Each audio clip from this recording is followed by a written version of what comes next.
mais est-ce que ku def lii lépp mérité nga yow jiite ab quartier wala mérité nga nekk secrétaire général de l'ONU n'aurait jamais vu ki nga xamante si ni moo fi rey 90 personnes tëj fi ay centaines de personnes ci prison bi sàcc xaalisu réew mi def fi ay det kese est-ce que kooku noonu mérité na nekk li nga xamante si moo di secrétaire général de l'ONU n'aurait jamais vu ki nga xamante si moo di Amadou Ba Pastef def na ay révélations yu am solo ci Macky Sall jëf ju ñaaw ji nga xamante si ni def na ko ci Sénégal ba pare bëgg a déposer candidature am fële ca l'ONU n'aurait jamais vu est-ce que Macky Sall mérité na nekk secrétaire général de l'ONU gars yi ki nga xamante si moo di Amadou Ba Pastef def nañ ay révélations yu am solo gars yi dama leen di tegal vidéo bi ngeen seetaan ko jeex tàkk ngeen di comprendre mais fekkee c'est la première fois nga doog a seetaan fii vidéo maa la ñaan nga abonné partager di like vidéo yi c'est très important gars yi neen dem teewlu ki nga xamante si moo di Amadou Ba bu leen fàttee partager vidéo bi maximum neen dem teewlu ki nga xamante si moo di Amadou Ba Pastef révélation yi nga xamante si def na ko ci li nga xamante si moo di Macky Sall def na ko ci Sénégal ba pare wëlbatiku ne moom dafa bëgg a jiite li nga xamante si moo di l'ONU gars yi neen ko dem teewlu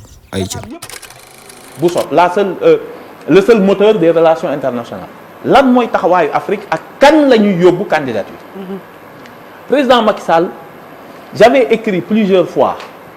ni ko li ngay répression politique ak taxawaay politique bii nga am yaa ngi yàqal sa bopp sa carrière internationale ci naka bis boo paree alors que mënoon nga nekk secrétaire général des Nations Unies jàpp naa ni répression bii nga def ci dëkk bii avec presque 100 morts annuler une élection présidentielle menacer conseil constitutionnel ni da nga koy dissoudre ak politique de puissance bii nga def ci dëkk bi jàpp naa ni CV boobu buñ nee la yow yaa war a nekk kii delloo les relations internationales à l'endroit fexe ba pays africains yi nga xamante ni on s'éloigne de plus en plus de la démocratie dina compliqué mu tenir un discours parce que liñ koy toppee soit dit en passant c'est des crimes contre l'humanité conseil constitutionnel nee na c'est des crimes imprescriptibles nekk secrétaire général ak lépp fii ak 50 ans doo mucc ci loolu CV bi mu yore entre 2021 et 2024 est-ce que CV boobu mën nga ko yóbbu en matière de gestion des biens de l'État des biens publics en matière de corruption ñu dem ba yóbbu ñu sur la liste grise du GAFI ñu ngi ciy soog a génn scandale financier yi fi am rapport yëpp génn wax ko en matière de droits de l'homme de verrouillage du système politique de gestion gabégique des ressources ñu jël la ñu ne yow yaay nekk le secrétaire général des Nations Unies ah kooku de moom il faudra ñu xool loolu c'est compatible alors que ñun ay victimes am lañ nous sommes tous des victimes man mii victime am laa kii xëy na Pape Sané xam na ci dara waaw mag ma de nee na donc monsieur le ministre mag bi nee na dafay dof ci biir këram dof bi lëmbee kër gi muy tukki ñu ne kan lay dénk dof kër gi mu ne dof bi laa koy dénk ñëpp nekkoon tey kër gi tàkk ba bi muy ñib si kër gi ci la dàqee ko ba muy dem du tax kay bàyyi dafa am ay responsabilités yoo xam ne ni peut-être mënuñ ko juger te xamuñu ko mooy li ngay expliquer sànq wax nga fi répression yi nga xam ne am na fi ci nguuru Macky Sall wax nga fi aussi côté bi nga xam ne dafa jëm ci bor yeeg det yeeg yi mel ci côté Macky Sall mu am benn mbir boo xam ne jàpp nañ ne mi ngi ko topp fii ak 50 ans mënu ci rëcc mën nañ ko xool lan moo ko war ak lan moo ca wundu yaa ma gën a xam yoon man xaw ma yoon waaye xaw ma fan lay mujjee loolu c'est le Sénégal alors aujourd'hui secrétaire général bi nga xam ne ni moom lay ut kooku encore c'est autre chose ndax jàppoo ne tey mën na ko jiite la nga ragal mu bañ ca am nga gis beneen personne beneen président Macky Sall bu bokkut ak bi nekkoon di jiite Sénégal est-ce que yaakaaroon ne loolu war naa mën a nekk laaj la rek. xam nga y a pas une prime. nit du def yenn yi ba pare nga fayee ko loolu. ok te mosoo koo dégg mu ne bàlleet ma jéggalu naa. tey interview bu mu def bu ñu nee ko 80 morts yi am sa dëkk qu'est-ce qu'il va répondre ay terroristes lañu woon il fallait que ma réagir parce que dañ bëggoon te terroristes yooyu tey ñu ngi fii ci dëkk bi. c'est ça le problème dafa am ñu torturer ci dëkk bi c'est-à-dire les gens dañoo gaaw a fàtte ñun ñu ko vivre dans notre chair kii dañ daan daje juge d'instruction ma feebar ba mënu ma taxaw ñu ne leen bàyyi leen ko mu dem faju ji à l'étranger te li feebar bi ko dal kaso la ko dale ñu ne ma doo génn kii xam nañ dara yàgg nañoo daje bureau juge maa xam Diallo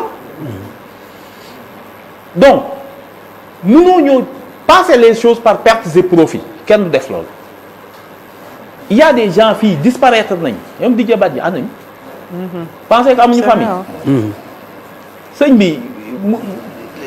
soi-disant dañoo jàpp ne le fait que nga am sa benn doomu réew ku nekk da nga bëgg jàppale sa doomu réew mais bu toogoon sax ni am na yu fi xewoon su démb doon tey de duma ko def xëy na waru ma woon a jaar foofu j'aurais pas dû nga di sax am na lu mu teg seen loxo y a un début de repentance boo xam ni mën nga koo dégg après nga ni bon suñuy teg intérêt Sénégal ak intérêt parce que bu doon suñu sago Nations Unies jamono yii ñu nekk surtout yii ñu nekk nii doomu Sénégal jiite ko mais mënoo jël koo xamante ni sëriñ bi musta toog jusqu'à présent moo ki nitam nee nañ loolu ñu def moo jaadu woon ñu bëgg ñun victime yi ñu jàppale ko ñu loolu mënul nekk te tubaab bi tamit dofuñu xam nañ ce qui s'est passé vous avez tous entendu bi président Bassirou Diomaye demee lan la président Trump wax bi muy wax ci Sénégal il s'est passé des choses au Sénégal ñoom sont pas amnésiques non plus hein on peut pas laisser une boo ko defee mais yeneen présidents yi dañu répression ba sonn parce que xam nañ ni buñ paree y a une prime mën nga dem ci kii international commissaire Arona Sy entre 2011 ak kii après amoon na poste international bu ñu ko xañoon. non mais li fa xewoon jamono boobu dara nee naa la beaucoup de généraux du ma tudd pays limitrophe xëy na Pape Sané xam na bu baax la géopolitique sous-régionale. yenn postes yi bu ñu leen ci nommé gars yi dañ leen di génnewaat ne leen non non non non. vous êtes accusé. li ñu leen accusé nii. du ma ci cité kenn. nit ñi mënuñu porter plainte contre un régime ñu ne nañ ko passer par pertes et profits. te jusqu'à présent nee naa la bi bërki dem premier ministre mu ngi koy wax Aïssata Tall Sall ni ko fa nga jaaroon ni ay terroriste la ba justifier li ngeen ñu def jaaraat fa nga ni ñii ma doon wax terroriste maa ngi toog ak ñoom nii tey te defuñu ma dara mën nañ muñ nag dañoo noppi ci lu bëri mais gis nga ñàkkuñu fayda ci lu ñu vivre ñun on a été victime on a vu nos frères victimes ñii ñu rey leen ñii ñu torturer leen ñii ñu détruire leen tout ça s'est passé dans ce pays te jusqu'à présent gis nga ni les choses pour ñu changer ko du yomb parce que dañ ko war a waxtaanee donc cette période là il faut ñu xaw ma nag qu'est-ce qui s'est passé je lis à gauche à droite bëgguma jiitu le président de la République sur yan choix lay def ni le premier ministre mais man je parle plus à titre personnel ci koo xam ne xam naa man lim ma def te mësul toog ni jéggal leen jàpp na ni li mu def noonoo jaadu woon dette cachée bi on le vit te tey jii ñun dañoo war a yóbbu Nations Unies koo xamante ni dafa war a reposer la question de la dette odieuse. Il y a un comité international sur la dette odieuse dette bii ñuy dund tey coono yi ñuy dund tey kan moo ñu ko teg en maquillant les chiffres kan moo ko def. wala loolu yëpp on le passe par pertes et profits. loolu mooy Sénégal noonu la war a doxe y a eu des morts y a une dette cachée y a tout ça après ñu ne il s'est rien passé bala maa dee ñu jàpp ni. les pontes du régime yi ñuy libéré jamono yi c'est parce que defuñu woon dara c'est pas vrai du tout c'est parce que li ñu leen doon toppee moom musul valable ñi ngeen fi dégg ñu ancien ministre ñu libéré leen haute cour de justice yépp c'est parce que dossier yi bi mu ñëwee biñ ko gisee ñun ñëpp dañu ni génn delloo leen yi dossier ñii kenn mënu leen a tëj ci lii on le savait ñun ñëpp xamoon nañ ko moo tax mosoo ñoo dégg ñu wax ci premier ministre yàgg nga koo dégg lu muy wax da ngeen di topp ay nit ci 40 millions yéen député bu ngeen amuñ fulla génne leen dépp parce que les dossiers qu'on nous a présentés du loolu lañ leen di tëj c'est pas ça du tout ñun xam nañ mais bu justice ne yóbbul leen ma dañ koy yóbbul voté leen ma ngeen yóbbu haute cour de justice on dit d'accord justice moo gën a xam mais dossier boo ci lire mise en accusation bi ah mise en accusation bi dem assemblée non mise en accusation bi yëpp daf fekk justice moo ñu ko demandé justice moo ni la mettre ma kii en accusation mais ñoom seen ñu njëkk yi bi ñu ñëwee ñu xool ko dañu ni lii du dem. kañ lay dem. lii du dem les dossiers contre parce que fañ leen waroon topp ñu leen. man nee naa la am naa sa ministère 500 guides la am 2000 lañ jox ku ne 500000. bu ñu jëloon tey dans les dossiers ñu adjoindre ci les déclarations de patrimoine 2012-2024 kenn ci ñoom du des mais on nous a imposé benn créneau boo xam ni affaire Covid bi la Covid bi les comptables d'âge yëpp ñiy chambre discipline financière fay nañ ba pare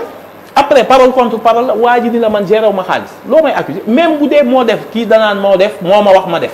kii ni ko wan ma fu ma la waxee nga def amul preuve. d'accord. on a tous compris moo tax ma ni la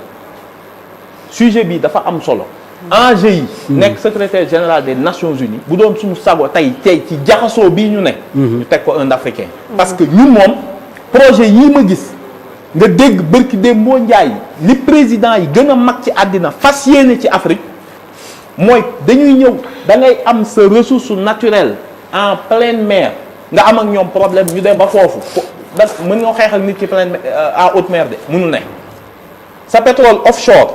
bi nekk ci biir géej gi te nee nañ dañ ciy dem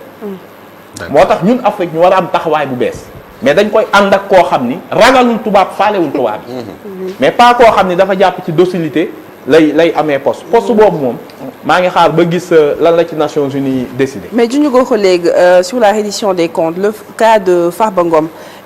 ayca kon ñoo déggandoo révélation yi nga xam ne ki nga xam ne si moo di Amadou Ba Pastef def na ko ci mais man gars yi yéen dama leen di laaj yéen seen position est-ce que Macky Sall moom mérité na nekk moom ab waxuma la président la waxuma la secrétaire général l'ONU de mais Macky Sall est-ce que heure bi da ko waroon a fekk mu naan day xëccoo li nga xamante moo di ay secrétaire général de l'ONU ak noonu Macky Sall heure bi da ko waroon a fekk ne ñoon Macky Sall mi ngi ci justice Macky Sall jàpp nañ ko wala Macky Sall ñu ngi koy waaj a bàyyi wala Macky Sall nangam barki alxuraan kay mais Macky Sall mérité wul nekk sax ci àdduna bi di dund wallahi la Macky Sall 90 personnes la rey ci biir Sénégal gi 90 personnes ci ay caaxaan bu doon sax day na ci ay caaxaan de ci ay caaxaan kese ci leen rey barki alxuraani karim ñu ne ñun kooku noonu la nit ñi di proposé naan nañ ko jàppale donte ab sénégalais la nañ ko jàppale pour mu xëccoo li nga xamante si moom lay xëccoo mu daal di koy gagné man Sénégal dañoo gaaw a fàtte wala man mënuma comprendre Sénégal quoi jëf ji nga xamante si ni Macky Sall def na ko fi tey ñu wëlbatiku naan na leen ko jàppale pour mu nekk secrétaire général de l'ONU n'aurait jamais vu Macky non man mënuma comprendre